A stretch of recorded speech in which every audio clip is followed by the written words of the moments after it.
When I stepped in there, y'all. Oh my God, my stomach hurts. My stomach hurts. When I walked in there, y'all, what I seen with my own two eyes. Hold on. Thank God my phone was sitting on the table right there by the door. I swung that door, but I said, oh! And I couldn't even talk the words. I couldn't get the words out of my mouth, right? So I'm like, I'm trying to breathe. I'm like, and I just looked down and see my phone. I snatched my phone. They was standing there just staring at me. So them motherfuckers looking like the devil. They was looking like they was really trying to kill me. So I just grabbed my phone. I was like, so I jump in, start running. I done jump back in my car. Remember I told you I parked up by the door, right? So I get in my fucking car. And as I'm backing down, I'm like, hey, you motherfuckers, y'all better come up out some money. Y'all be talking that big money and shit. Give me a couple of bands or something now. Cause this right here, this is unacceptable. I'm out the window like, you motherfuckers is trifling. And you bitches think y'all ain't gonna get me. So wait, dude said, come on back. I said, nah, you on bullshit. I was like, motherfucker, send it. Cash at me, motherfucker. I said, if you don't cash at me in the next hour, I'm telling the whole goddamn city what the fuck's going on. I told him just cash at me 5 bands. That's all. Shit, you in a $50,000 truck. I can't get 5 bands. I can't get 5 bands.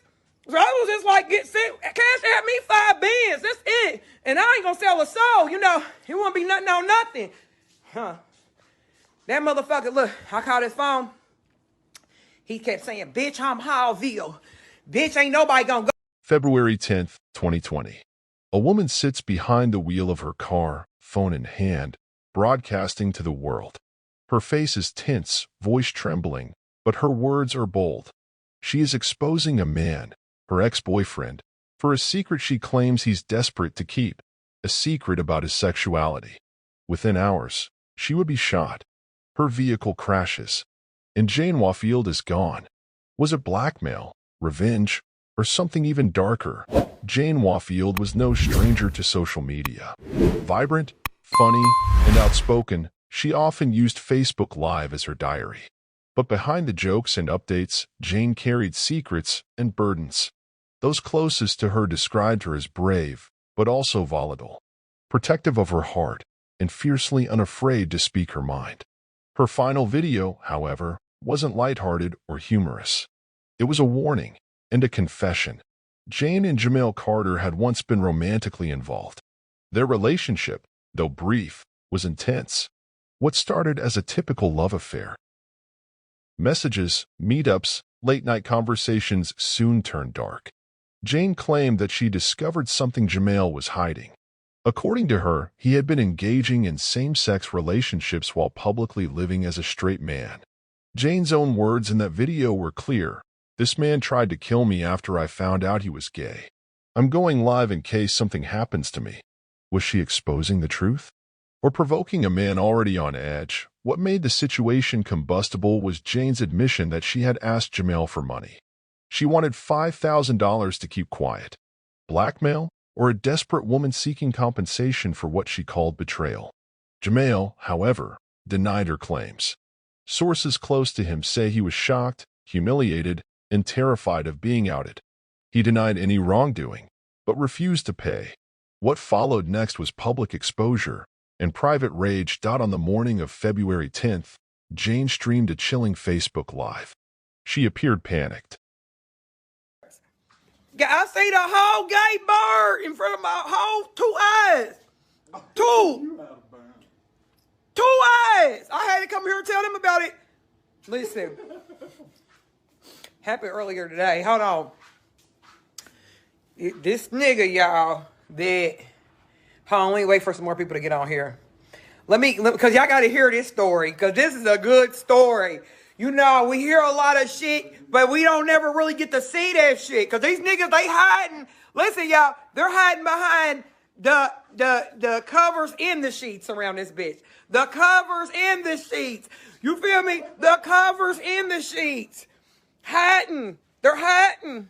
So, I haven't, discussing some shit with this nigga. We were doing some business, me and this dude. Now, I'm gonna tell you, he did give me some head way back a long time ago. Long time ago, a couple of years ago. Like, before I started fucking with Fred or something, he wasn't even there. It was after, okay, it was about 2 years. How was it 2 years ago? About 2 years ago.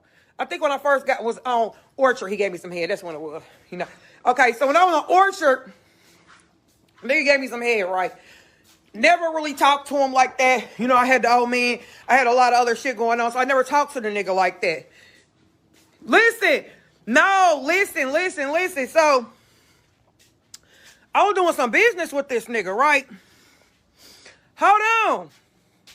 I had to run in there and still take my phone and run out. They chased me out the house. Hold on. Pants hanging and everything. Hold on. Screaming, Hallville. I said, fuck Hallville. I don't give a fuck. You niggas better give me some money. I'm fucking telling everybody. You niggas got some money?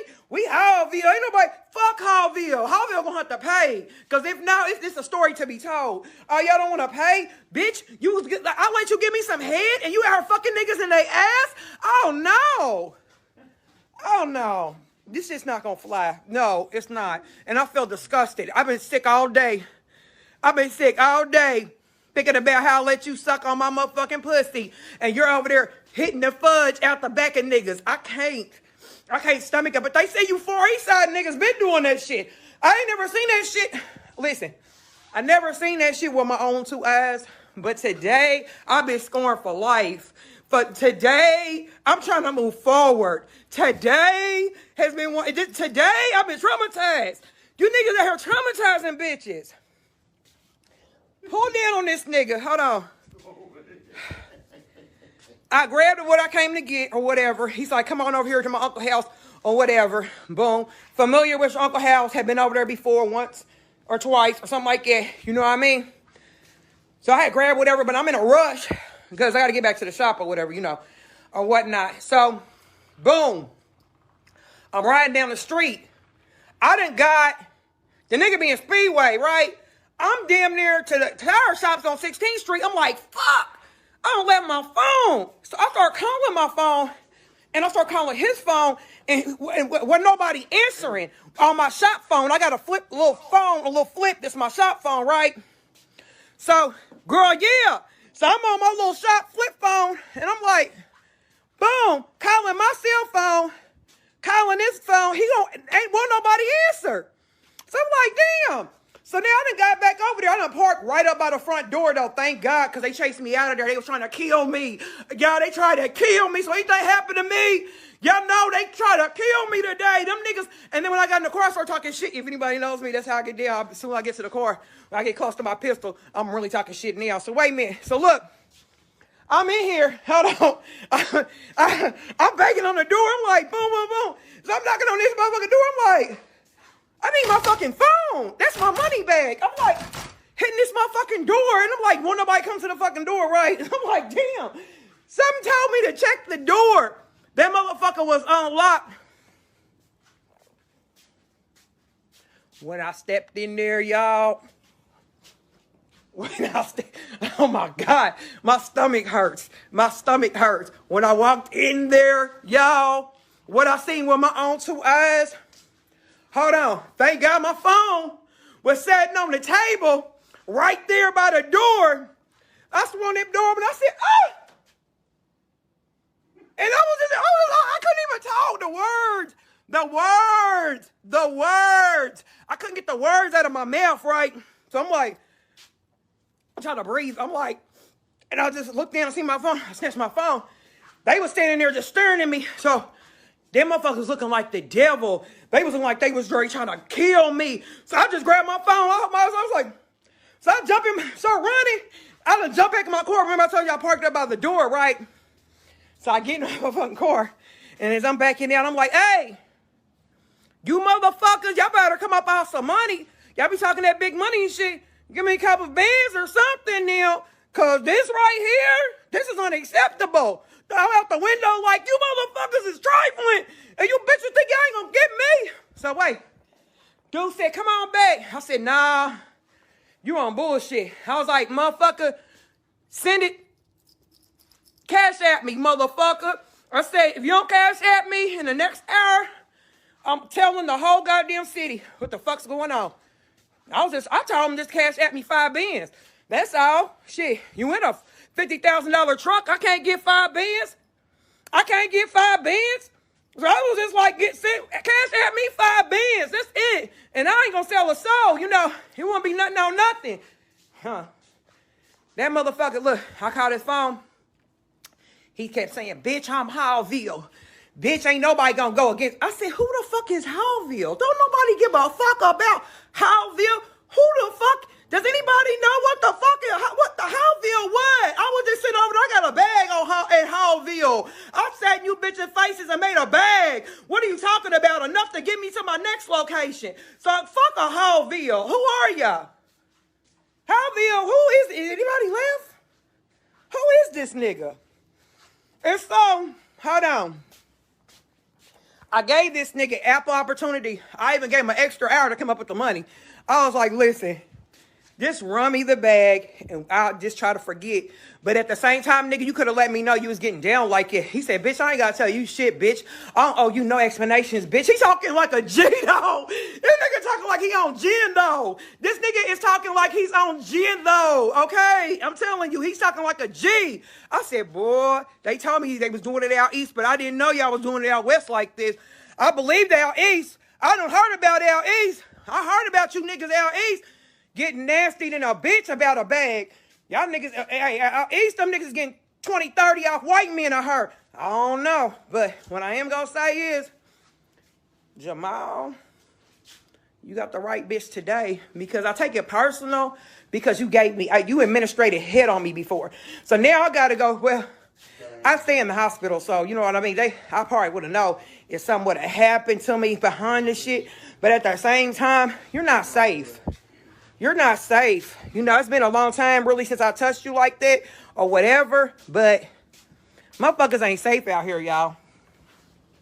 It's definitely not safe. They're sick, they're nasty, and they're just out here to get bitches. And they're out here, man, that shit is real. That shit y'all see in ATL, that shit is so fucking real. And it's starting to come down. It's tumbling down to our city. They're taking over.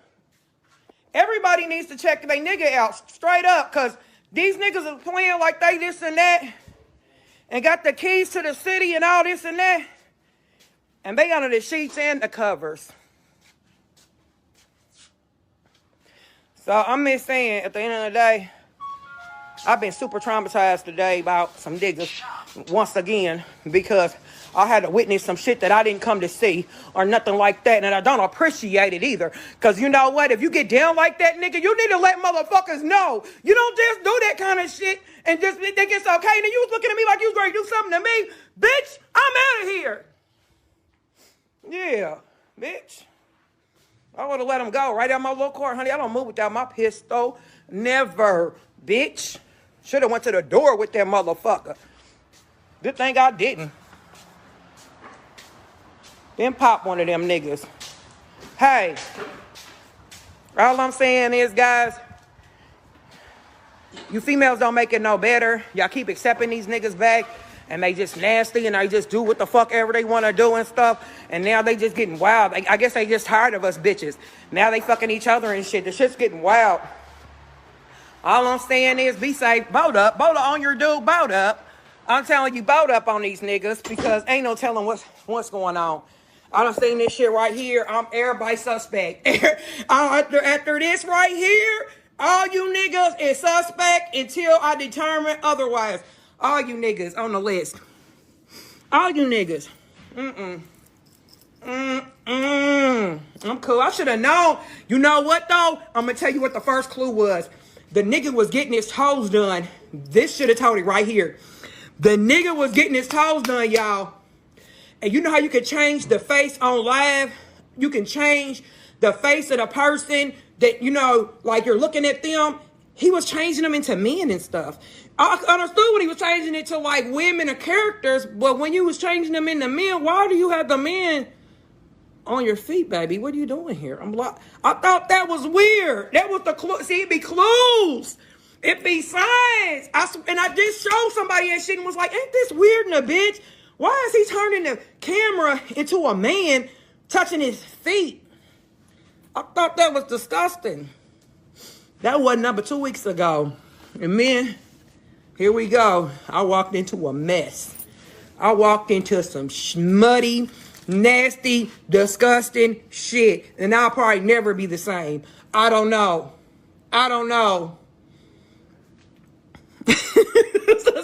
Star, I'm gonna never be the same. Never. And these little dusty ass niggas, they gotta be stopped. They're fucking disgusting.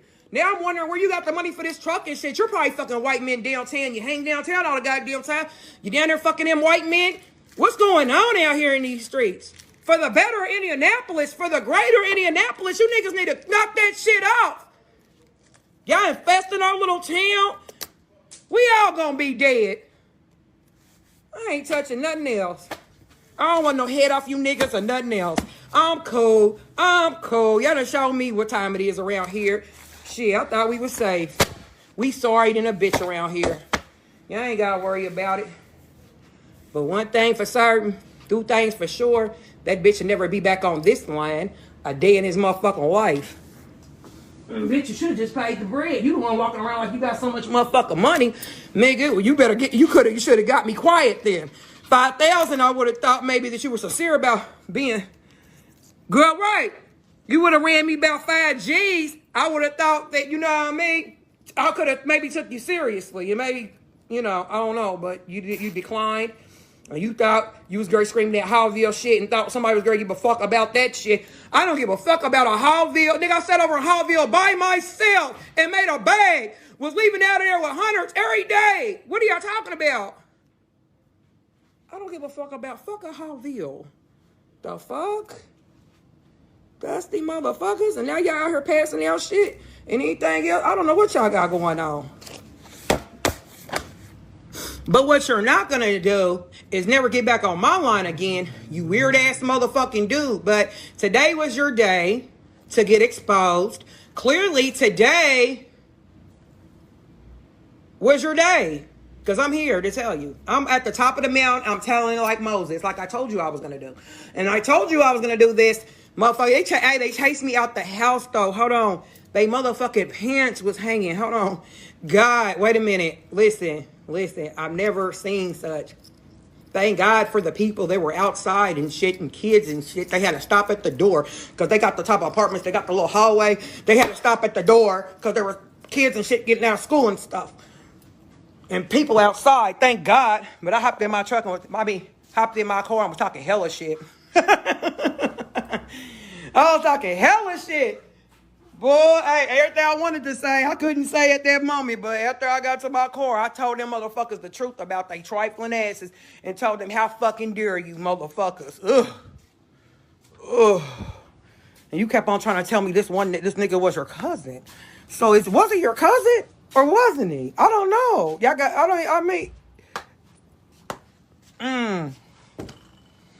And kept having them in your videos all the time.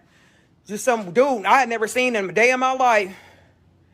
And come to find out, you and this nigga sticking and moving. But I'm about to have to get out here, y'all. Because I got some shit going on. But I had to just get this off of my chest. I had to just bring it to the community because this type of shit right here, it gotta be stopped. And if something happens to me or something like that, at least you guys know the truth, okay? Because he's quite upset about the change of events that have occurred at this point. And I don't even know who the weirdo he had with him or nothing or none of that. But all that Javier shit, I don't care about it or none of that. But the truth is the truth, and it is what it is. And next time, take my threats for real. I don't know what will make you think I wasn't gonna tell nobody.